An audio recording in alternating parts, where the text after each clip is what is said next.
The sample, created by Arthur Rumrill. The sample arrived at the Dynco Labs at 07 Noirnd, a small parcel of just 3 vials. I knew, the second I opened the box, that this stuff was different. The palette sand had a greenish, sickly coloration to it of the sort I had never seen before. It seemed to churn in the vials as if eating at the Pyrex tubes in an attempt to escape from or feed on the material of the vials. This stuff was corrosive and abrasive. I first looked at the sample of beach sand that was sent from the area prior to the town's disaster. It was just river beach sand, silica, and other organic compounds, tiny microbes, and some dead bugs. When that other stuff was examined, the vials were brittle, worn thin by the material that they held, like the vials had been shaken incessantly by a paint mixer out of control for 30 years. A faint hum could be felt through the thin walls of the vials. It traveled up the arm, into the head, and made an uneasy feeling in the gut. Once opened, the vials were too brittle to be reused. Under the microscope lay an alien microbe that was engorging itself on the Pyrex material as if it was a ravenous beast.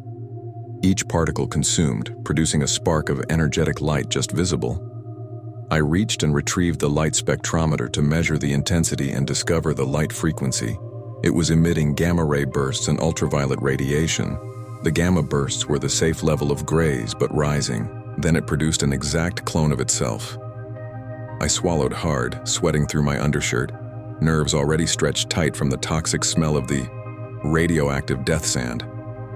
I had to force down the rising bile. This was alive and eating Pyrex.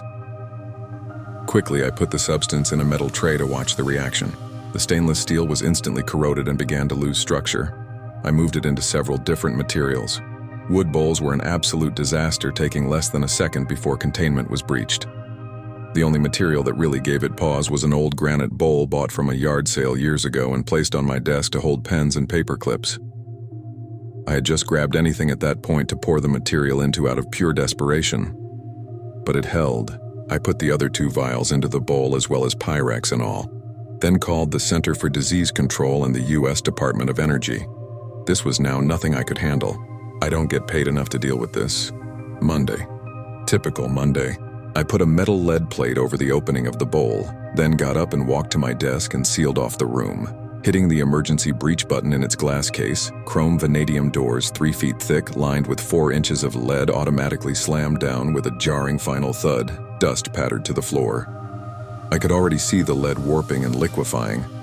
Resigned and exasperated, I sat at my desk waiting.